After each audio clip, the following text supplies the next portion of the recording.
आप सभी को जय मसीह की। और फिर से मैं अर्पना सिंह आप सभी का स्वागत करती हूँ the Lord is my shepherd channel पर प्रियो। और आज के इस दिन में हम बहुत खुश हैं कि हमें फिर से ये मौका मिला कि एक नया अपना अध्याय लेके और एक नया अपना टॉपिक लेके मैं आपके सामने आ सकी प्रियो। पिछले दिनों में भी हमने जो टॉपिक एक दूसरे के साथ शेयर किए या मैंने इस प्लेटफॉर्म पे आके शेयर किए, आप लोगों ने उसको सराहा, प्यार किया और आप लोगों के कॉल्स के द्वारा और आप लोगों के कमेंट्स के द्वारा मेरे को बहुत अच्छा लगा। जिन लोगों ने मेरे को बताया कि आप लोगों को इनके द्वारा आशीषें मिल रही हैं प्रियो। क्या होता है जब हम प्रभु की नजदीकता में चलते हैं तो हम चाहते हैं कि हमारे अपने लोग जो सब हैं वो हमारे को सराहें, वो हमारा जो बल है जो हम सोचते हैं उसको आगे बढ़ाएं। तो प्रियो, हम सब मिलकर इस जगह को प्रभु यीशु की इस उपस्थिति को ग्रहण करें और महसूस करें। आज के विषय में प्रियो, आज का जो हमारा विषय है प्रियो वो बहुत ही प्रैक्टिकल विषय है, जो आज आप इसको सुनने के बाद अपने आसपास के माहौल में, इवन अपने घरों में और अपने जानने वालों के घरों में इस चीज को महसूस करेंगे प्रियो। जो मेरा विषय है आज का वो है मूर्ख धनवान। बहुत इम्पोर्टेंट विषय है ये आज का, जो आज के समय में हमें ध्यान रखना है प्रियो। कलाम से पढ़ेंगे लूका 12 उसकी 13 से 21वीं आयत। लूका 12 उसकी 13 से 21वीं आयत प्रियो।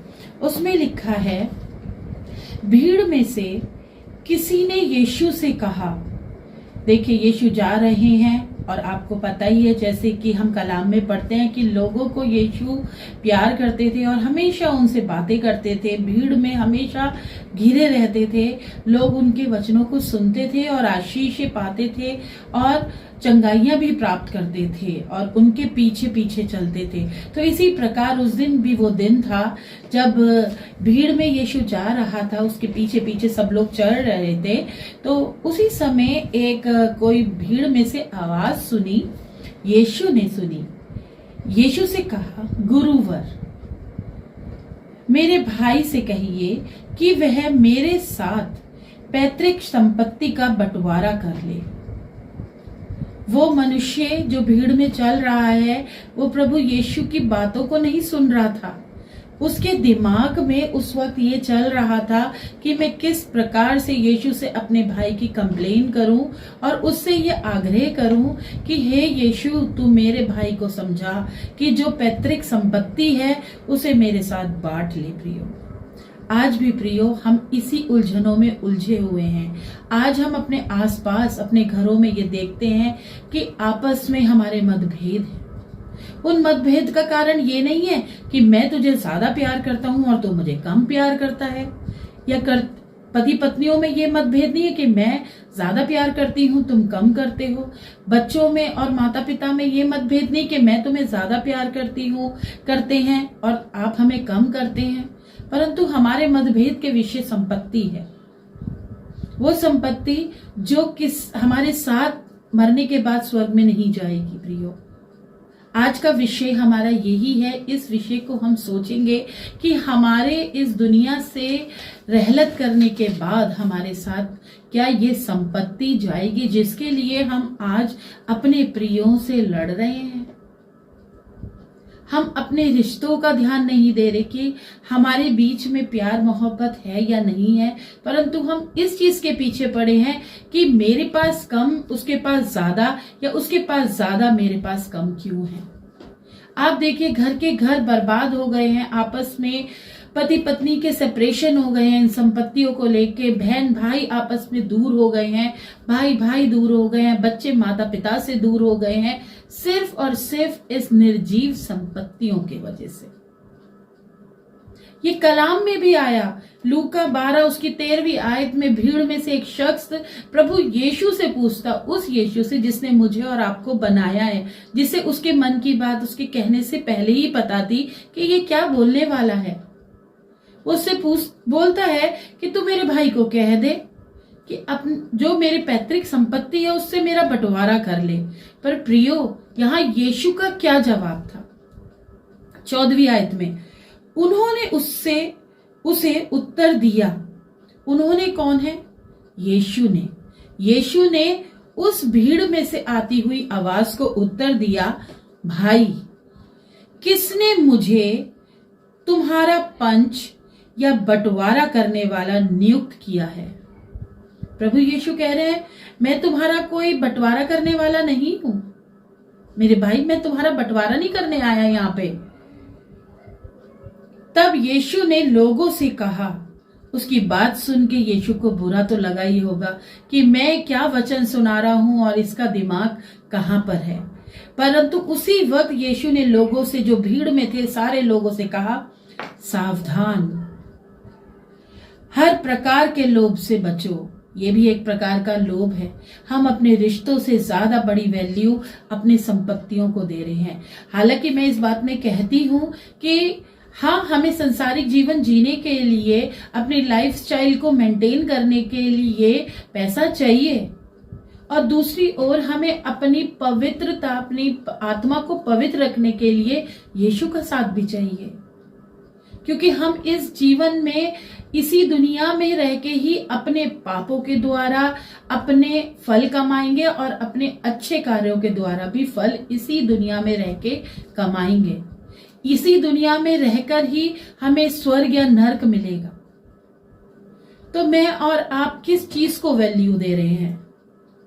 क्या मैं अपनी संपत्तियों को ही वैल्यू दे रही हूं या दे रहा हूं, या मैं अपने जीवन में उस पवित्र आत्मा को बढ़ाने के लिए प्रभु यीशु के पीछे पीछे उसका साथ चल रही हूं या चल रहा हूं? इस पे मुझे ध्यान देना है। यहाँ यीशु भी कह रहा है, सावधान, क्योंकि किसी के पास कितनी भी संपत्ति क्यों ना हो, उस संपत्ति की प्रचुरता में उसका जीवन नहीं है। हमने कोविड के दिनों में देखा है प्रियो, 2 साल पहले जब कोविड था, लोग इतने इतने बैग भर के नोट लेके खड़े थे हॉस्पिटलों के बाहर कि मेरे प्रियजनों को बचा लो। क्या वो पैसा काम आया? नहीं आया प्रियो, नहीं आया। पर मेरी और आपकी सच्चाई, आज अगर हम इस दुनिया में हैं और हम इस YouTube की इस मेरी वीडियो को देख रहे हैं, तो हम बहुत चुने हुए शख्स हैं, जो प्रभु यीशु ने हमें ये मौका दिया कि हम उस महामारी से बाहर आ सके, क्योंकि हमने अपने जीवन में प्रभु यीशु को प्रथम स्थान जरूर दिया होगा, ना कि अपनी संपत्ति को दिया होगा।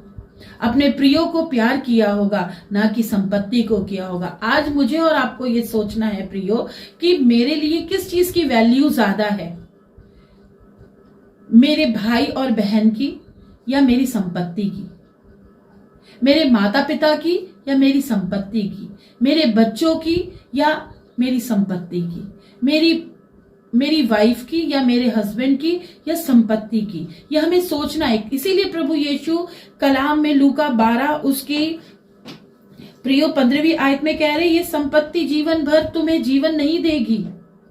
फिर यीशु ने उनको यह दृष्टांत सुनाया, क्योंकि हम जानते हैं प्रभु यीशु हमेशा सबसे दृष्टांतों में बातें करते थे, क्योंकि उन्हें पता था कि मेरे इस दुनिया में आने से पहले भी बहुत से भविष्यवक्ता आए, उन्होंने भी बहुत सी बातें बताई, परंतु हम मनुष्यों ने उन बातों को एक कान से सुना और दूसरे कान से निकाल दिया। जिस प्रकार मेरी पिछली वीडियो में मैंने यही बताया कि हमारे बीज बोने वाला निकला, कौन सी श्रेणी के बीज हम हैं, वो आज हमें देखना है। तो हम क्या करते हैं, एक कान से सुन के दूसरे कान से प्रभु यीशु की बातों को निकाल देते हैं प्रियो। तो यही चीज आज भी हो रही है। वो दृष्टांत में क्या कहता है कि एक धनी व्यक्ति था, इसको हमें रिलेट करना है आज के अपने जीवन से। वो धनी व्यक्ति ने अपने जो उसके पास खेती करने के लिए भूमि थी, उसमें उसने खेती उगाई और खेती में इतनी अच्छी फसल उगी कि उसको बहुत अच्छा उससे पैसा मिला और बहुत अच्छी फसल आई, क्योंकि वो प्रभु यीशु में होके चल रहा था। उसने क्या कहा, कलाम में ही देखेंगे। तब उसने कहा, मैं ये करूंगा, अपने भंडार गृह तोड़कर उनसे और बड़े भंडार गृह बनाऊंगा। हम क्या करते हैं, जब हमारे पास संपत्ति आ जाती है, हम अपने उस छोटे घर में जहां पे हम ढेर सारे लोग रहते थे, लेकिन वहां प्रेम था, आज हम अपने बड़े बड़े घरों में, महल जैसे घरों में रह रहे हैं, परंतु वहां पे आपस में आप पति पत्नी के बीच में प्रेम नहीं है, बच्चों और माता पिता के बीच में प्रेम नहीं है, भाई बहनों के बीच में प्रेम नहीं है, भाई भाई के बीच में प्रेम नहीं। उसी प्रकार ये धनवान व्यक्ति भी कहता है कि मैं अपने छोटे जो मेरे भंडार गृह हैं उन्हें तोड़कर बहुत बड़े भंडार गृह बनाऊंगा, क्योंकि मेरी इतनी अच्छी उपज हुई है और उनके अंदर मैं उसको, अपनी फसल को रख दूंगा। सारा अनाज और अपना माल इकट्ठा करूंगा और अपने प्राण से कहूंगा, अपने प्राण से मतलब अपने आप से कहूंगा, ओ मेरे प्राण, तेरे पास बरसों के लिए बहुत सी संपत्ति रखी। हम कहते हैं ना कि हमें इतना कमा लिया, हमने इतना कमा लिया, हमारे पास इतना आ गया कि हमारी कई पुश्ते बैठ के खाएंगी। फिर से मैं वही कहूंगी प्रियो, मैं इस बात के खिलाफ नहीं हूं कि हम जॉब करें, कमाए ना, इसके खिलाफ नहीं हूं प्रियो, परंतु हमारा कमाने का जो तरीका है या हम उस संपत्ति को जोड़ने के लिए क्या अपने प्रभु यीशु को भूल रहे हैं? मेन मकसद वो है, या हम अपने रिश्तों को उन संपत्तियों के लिए उस मूर्ख धनवान की तरह खो रहे हैं? और वो अपने आप से कह भी रहे कि मैं अपने प्राण से कहूंगा, अब तो तू मौत से जीवन बिता, तूने बहुत जोड़ लिया, तेरे पास बहुत कुछ आ गया।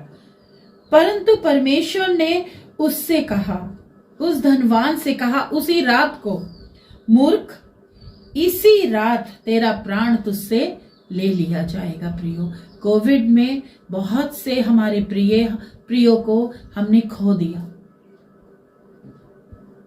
किसी की जीवन का कोई पल का, क्षण भर का नहीं पता कि आज मैं यहां हूं तो अगले क्षण मेरे साथ क्या हो जाएगा। और उसी क्षण में हम अपने दिलों में अपने लोगों के लिए, अपनों के लिए इतनी ईर्ष्या सिर्फ इस संपत्ति के लिए भर के बैठे हैं। प्रियो, किस लिए? हम अपने ईश्वर की तरफ भी, यीशु की तरफ भी, उसके वचनों की तरफ भी, उसके कलाम की तरफ भी ध्यान नहीं दे रहे। हम सिर्फ दिन भर, रात दिन इसी भाग दौड़ में लगे हैं कि हम, आज हमारे पास जो है कल हमारे पास इससे ज्यादा हो जाए। क्या मैं और आप अपने जीवन में एक मिनट भी बढ़ा या घटा सकते हैं? नहीं प्रियो। क्या हम इस मूर्ख धनवान की तरह थे या है? ये मेरे को और आपको सोचना है कि क्या मेरा जीवन इस मूर्ख धनवान की तरह है कि मैंने इतना ढेर इकट्ठा कर लिया, अब मैं सो गया, अब मैं आराम करूंगा, अपने प्राण को कहूंगा तू मजे से रह। परंतु उसी वक्त प्रभु परमेश्वर ने उससे कहा, इसी रात तेरे प्राण ले लिए जाएगा और तूने जो इकट्ठा किया है वह अब किसका होगा? सब मिट्टी है और मिट्टी में ही मिल जाना है। जब हम जाते हैं इस दुनिया से तो हमारे साथ कुछ भी नहीं जाता, इवन वो भी नहीं जाता जो कपड़ा हमने पहना होता है। सिर्फ हमारी आत्मा प्रभु यीशु के सामने खड़ी होगी। क्या मेरी और आत्मा और आपकी आत्मा उस स्थिति में पहुंच गई है कि मैं और आप उसके सामने खड़े हो सकें?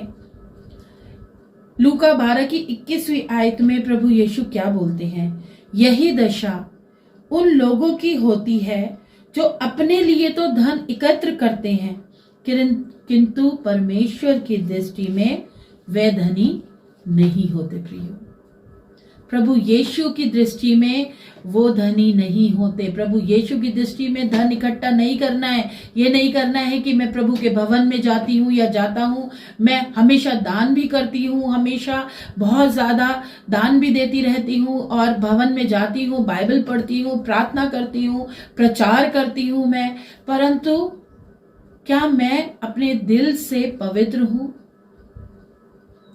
आज हमारा सोचने का विषय है प्रियो।